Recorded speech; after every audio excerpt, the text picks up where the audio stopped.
Assalamualaikum warahmatullahi wabarakatuh. Halo guys, kenalin aku Suci Rahmadani dengan 3 digit NIM terakhir 035 dari Prodi Teknologi Rekayasa Otomasi Universitas Diponegoro. Nah, malam hari ini aku bawain satu materi lagi yang berjudul SPI Storage. Nah, seperti biasa tanpa berlama-lama kita langsung bahas aja ke materinya. Oke. Nah, fundamental SPI. Jadi SPI itu singkatan dari Serial Peripheral Interface, yaitu merupakan protokol komunikasi serial sinkron yang digunakan untuk pertukaran data antara microcontroller dan perangkat lain dengan kecepatan yang tinggi. Nah, arsitekturnya yaitu masih komunikasi master and slave. Di sini ada SCK yaitu serial clock, yaitu master mengirim sinyal clock untuk sinkronisasi ke slave. Lalu ada MOSI yaitu master out, sedangkan slave in yaitu jalur pengiriman data dari master ke slave. Lalu selanjutnya ada MISO yaitu master in slave out, yaitu jalur balasan atau pengiriman data dari slave ke master. Lalu ada CS atau chip select, yaitu sinyal memilih perangkat slave yang akan diajak untuk berkomunikasi. Jadi ini masih ngebahas tentang perkomunikasian antara master and slave. Lalu di sini ada kelebihan dan kekurangan dari SPI ini. Kelebihannya pastinya berkecepatan tinggi jika dibandingkan dengan I2C. Lalu berkomunikasi itu komunikasinya sangat stabil dan implementasi hardware dan softwarenya itu sangat sederhana. Lalu kekurangannya apa? Kekurangan SPI ini membutuhkan banyak pin, terutama jika banyak slave. Terus tidak memiliki sistem addressing bawaan. Jadi agak susahnya itu di bagian ini. Kalau di I2C tadi kan pinnya tuh cukup hemat. Jadi di SPI ini kekurangannya pinnya yang dibutuhkan itu banyak. Lalu di sini ada implementasi mikrokontrollernya karena kebetulan di praktikum sistem embedded itu kita cuma pakai STM32 dan ESP32, jadi di sini kita bahas dua mikrokontroller itu. Nah, yang pertama di STM32, fitur utamanya yaitu ada hardware SPI modul, lalu ada full duplex communication dan kecepatan clocknya itu sangat tinggi. Lalu penggunaannya yaitu untuk membaca SD card, komunikasi sensor, dan mengakses flash memory. Sedangkan di ESP32 yaitu ada interface khususnya, yaitu memiliki multiple interface, yaitu ada HSPI dan VSPI. Sedangkan penggunaannya yaitu idealnya untuk IoT dan data logging, lalu modul SD card, TFT LCD, dan sensor digital. Nah, kedua mikrokontroller ini mendukung optimasi kecepatan tinggi dan integrasi DMA. Lalu di sini media penyimpanan eksternalnya yaitu menggunakan SD card interface.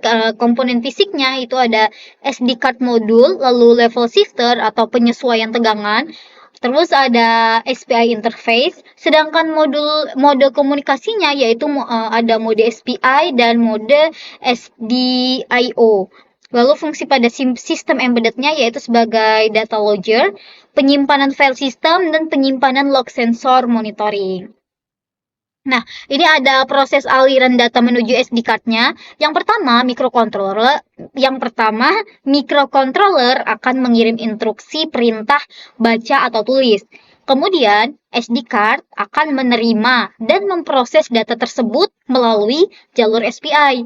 Lalu selanjutnya di sini proses eksekusi baca atau read dan tulis atau write pada sektor memori.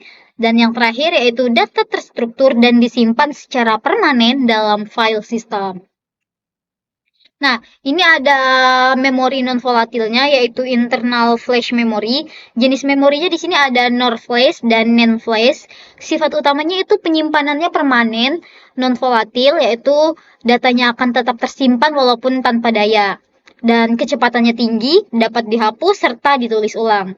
Nah, ini ada gambarnya kayak bentuknya, strukturnya ada firmware storage, lalu bootloader, dan data logging. Nah, di sini ada manajemen data strukturalnya. Ini ada file sistemnya itu format yang didukung itu ada ini standar umum SD card FAT16 dan FAT32. Lalu ini juga Little FS dan SPI FFS. Lalu di sini kapabilitas utamanya itu membaca file, menulis file, dan mengatur struktur direktori. Lalu di sini ada lapisan esensial untuk mengatur penyimpanan dan pengelolaan data secara logis pada media fisik seperti SD card dan flash. Nah, optimasi performa tinggi atau DMI, yaitu Direct Memory Access, yaitu di sini definisinya itu merupakan fitur transfer data langsung antara memori dan periferal tanpa membebani intervensi CPU. Keuntungannya itu apa? Keuntungannya transfer datanya itu lebih cepat, bebannya itu berkurang drastis, dan efisien sistem meningkat. Nah, sedangkan aplikasinya yaitu sangat krusial untuk transfer blok, data besar, streaming data, dan fast data logging. Nah, jadi di sini kayak keuntungan DMI itu apa? Jadi kayak dia langsung cepat lah karena emang dasarnya itu langsung masuk aja gitu, langsung masuk antara memori dan periferalnya. Jadi dia nggak melalui CPU dulu. Nah, jadi kesimpulannya yaitu sebagai arsitektur sistem terpadu. Yang pertama sebagai pusat kendali yaitu microcontroller seperti STM32 dan ESP32 di sini sebagai otak sistem.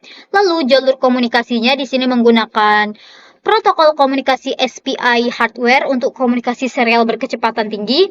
Untuk akselerasinya, DMI mengambil alih beban transfer untuk efisiensi tinggi. Dan yang keempat itu ada destinasi fisik, yaitu data dikirim ke media eksternal seperti SD card atau internal, yaitu flash memory. Dan manajemennya yaitu semua data dikelola dan diatur oleh strukturnya oleh file system.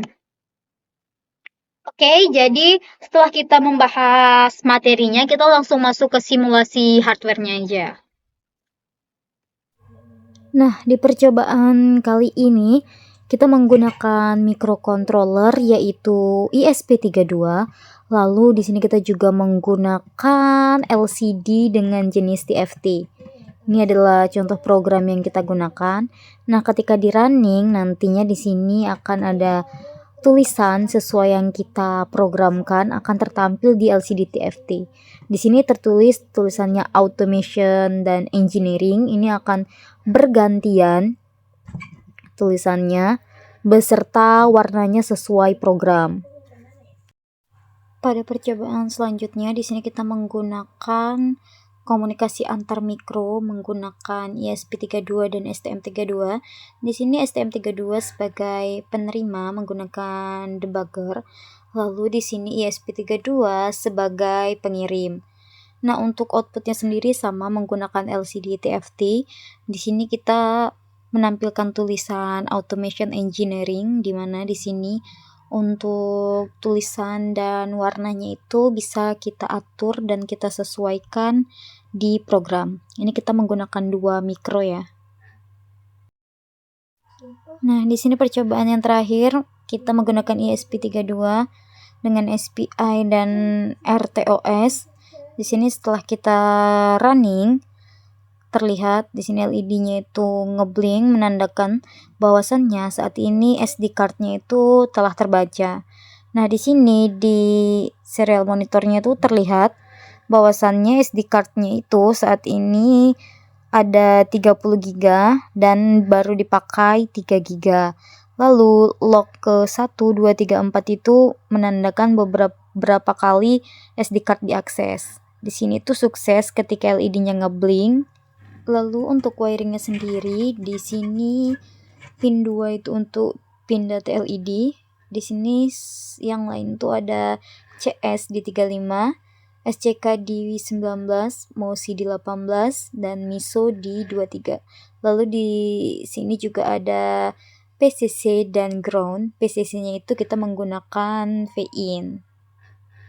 Oke. Nah, demikianlah materi yang bisa aku sampaikan hari ini. Semoga bermanfaat. Lebih dan kurangnya aku mohon maaf. Aku akhiri. Wassalamualaikum warahmatullahi wabarakatuh.